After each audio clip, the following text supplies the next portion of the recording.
नमस्कार दोस्तों, क्या हाल है। आप सभी को नव वर्ष की ढेर सारी शुभकामनाएं, बधाइयाँ।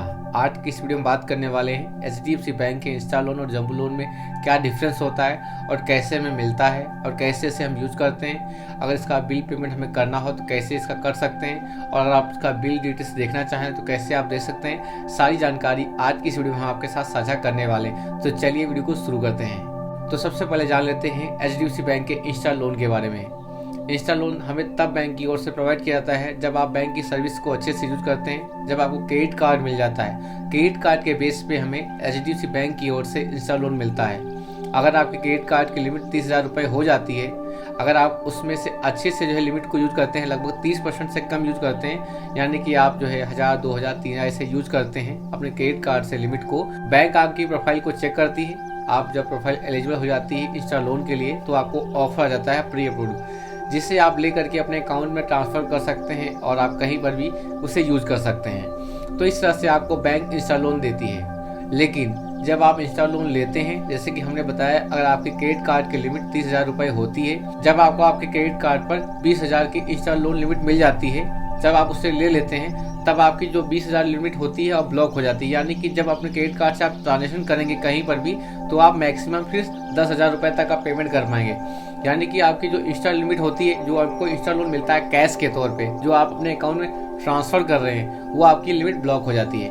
और जैसे जैसे आप उसका रीपेमेंट करते रहेंगे, वैसे आपकी क्रेडिट कार्ड की लिमिट फिर से बढ़ती रहेगी। यानी कि लिमिट आपकी 30,000 रुपये थी, वो वैसे वैसे बढ़ती रहेगी जैसे जैसे आप पेमेंट रेगुलर करते रहेंगे। ये तो बात हो गई इंस्टा लोन की। अब बात करते हैं जंबो लोन। एचडीएफसी बैंक आपको इंस्टा लोन के बाद जंबो लोन तब प्रोवाइड करती है जब आप उसकी सर्विस को अच्छे से यूज करते रहते हैं और देखती है आपकी प्रोफाइल अगर एलिजिबल हो जाती है तो आपको जंबो लोन प्रोवाइड कर देती है। जंबो लोन वह लोन होता है कि आपका जो अलग से एक अकाउंट नंबर जनरेट होता है। जब आप जंबो लोन अप्लाई करते हैं तो आपका अलग से एक अकाउंट नंबर जनरेट होता है।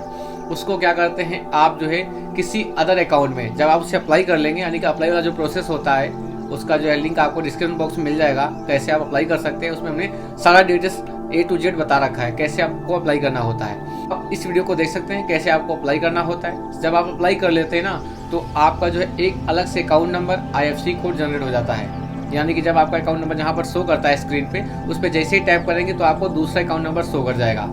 तो इस तरह से आपका जंबो लोन आपके अकाउंट में ऐड होता है एक अलग अकाउंट होने के बाद। तो आपको क्या करना होता है, तो सबसे पहले आपको अपने जंबो लोन को किसी अनदर अकाउंट में भेजना होता है। यानी कि आप अपने एचडीएफसी बैंक अकाउंट से किसी भी दूसरे एचडीएफसी बैंक अकाउंट में नहीं भेज सकते हैं। ये भी बात आप याद रखिएगा। अगर आपको जंबो लोन मिलता है, अगर उसे अप्लाई कर लेते हैं, जब आपको मिल जाता है, तो उसको आपको किसी अनदर अकाउंट में भेजना होगा। उसके बाद फिर से आप अपने अकाउंट में भेज सकते हैं एचडीएफसी बैंक में, कोई दिक्कत नहीं। लेकिन फर्स्ट ऑफ ऑल आपको सबसे पहले किसी अनदर अकाउंट में भेजना होगा उस अमाउंट को जो आपको लिमिट मिलती है, चाहे 50,000, 30,000, 40,000, 50,000, कितनी भी लिमिट आपको मिलती है जंबो लोन की, तो उसको आपको किसी अनदर अकाउंट में भेजना होगा।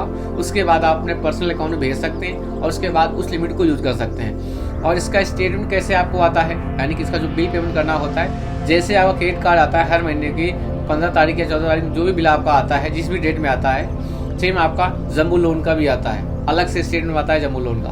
लेकिन अगर आपको इंस्टा लोन मिलता है तो उसका स्टेटमेंट आता है ना, जो आप क्रेडिट कार्ड से स्प्लिट करते हैं, और प्लस जो आपका इंस्टा लोन की EMI आती है, वो ऐड होकर के एक ही स्टेटमेंट में आती है। लेकिन जंबो लोन का आपको अलग से स्टेटमेंट पूरा आएगा, उसमें सारा डिटेल्स आपके सामने शो कर जाएगा।